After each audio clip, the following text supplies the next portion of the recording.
Point, let's unpack, what's played out so far and what to expect. Joining me for this conversation now, we have Mr. Johnson Chukwu, who's the CEO, Cowrie Asset Management. He joins me via Zoom. Great to have you in the show, sir. Good morning.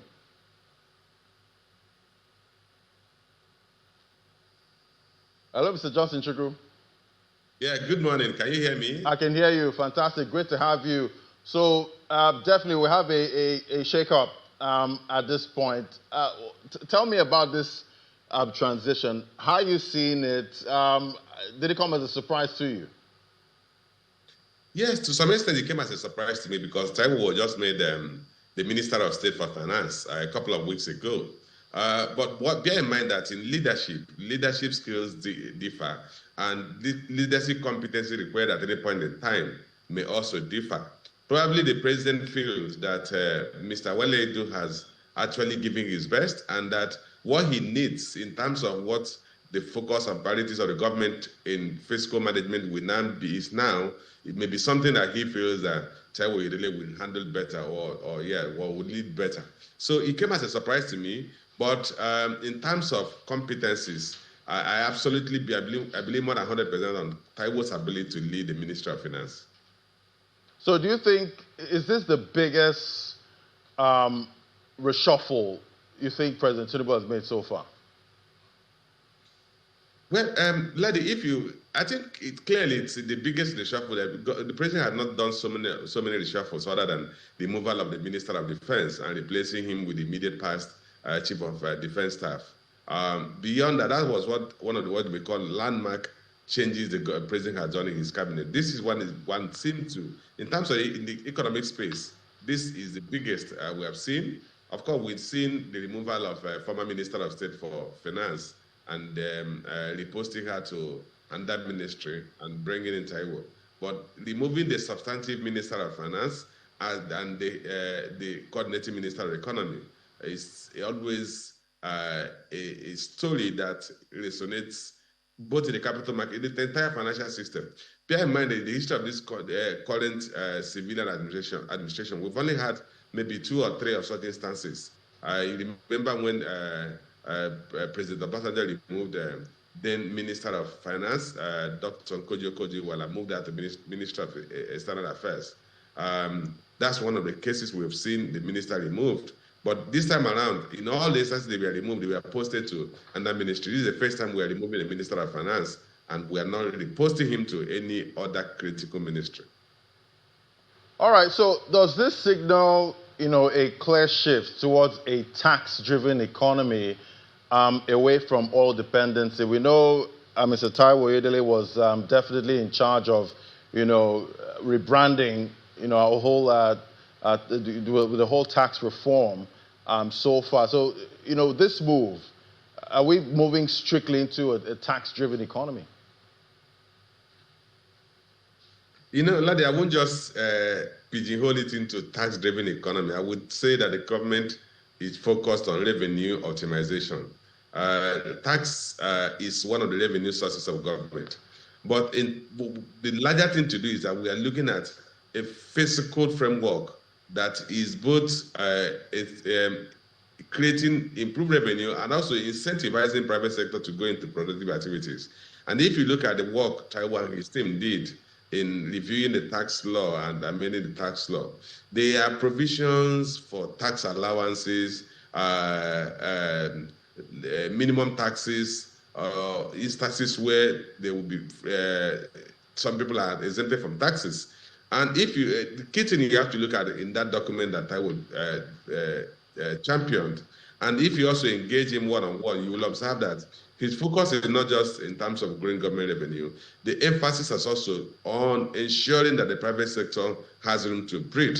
The private sector grows and becomes optimal and grow to positions where they will be in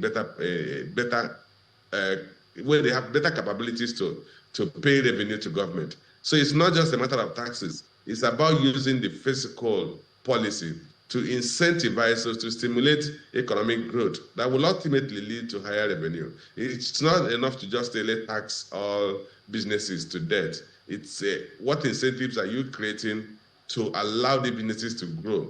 And I think that's one area we can be rest assured that TAIWO Oyedele will drive. All right, if we look at Nigeria's revenue growth from 2023 up to 2025, 2023 about 21.7 trillion naira. That's what we started off there. That's for revenue. Then 2024, we did see a growth there to 25.5 trillion.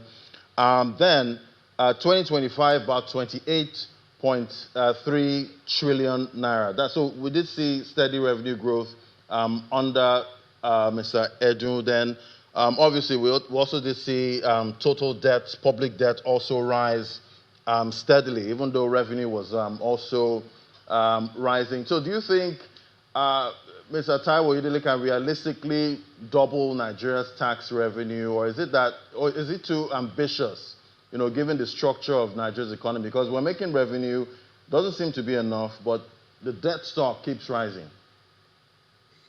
What I would expect TAIWO to do is to reset the fiscal framework. I'm just not looking at just revenue. You have to look at how effectively is government deploying financial resources to create value in terms of social value, economic values, public goods. That for me is actually the biggest challenge we have. We don't just have a revenue problem. We have to a large extent a cost management problem. And if you look at the figures you read out, the national debt was about 144 trillion in December 2024. It had gone to 159.28 trillion in December 2025. That's over 15 trillion in additional national debt. Bear in mind that you said the total revenue was 28 trillion. So if you generated 28 trillion and you also borrowed 15 trillion, that becomes contradictory. Because if your revenue is growing, your debt profile should not grow. And that's a contradiction we are dealing with, and I hope that TAIWO, coming as the Sustaining Minister of Health, will resolve that. The government cannot continue to accumulate debt at a period when revenue is growing. So the question, are we getting value for money? How is government expenditure being incurred? And bear in mind that as a Minister of Finance, he superintends the entire fiscal framework, the implementation of the budget. So he's looking at the revenue, he's looking at the expenditure, and he will make sure that the budget is relatively balanced. If we have to have a deficit, the deficit is geared towards stimulating stronger and faster economic growth. You can't continue to build up deficits like what we are planning to do this year. This year we are planning a deficit of about 34 trillion naira, 33.99 trillion naira. So how would that stimulate economic growth? The government had budgeted about 32 trillion naira in capital expenditure, which we know is not realistic. So would you want to add another 33 trillion, 34 trillion to existing for 159 trillion, call it 160 trillion? And then you are heading towards 200 trillion naira in national debt. So key factor is, how is government using its economic resources? That is a major point that Mr. Oyedele will have to tackle. All right, so how do you think the markets and investors will take this appointment? Is it bullish or bearish? I think the market will be bullish and betting bullishly on TAIWO. He's like we say, it's a quantity we know. We know his economic orientation. We know he's somebody who has made his positions very clear for years. We know what to get, or we know what to expect. It's not even what to expect. We know what we should get from him.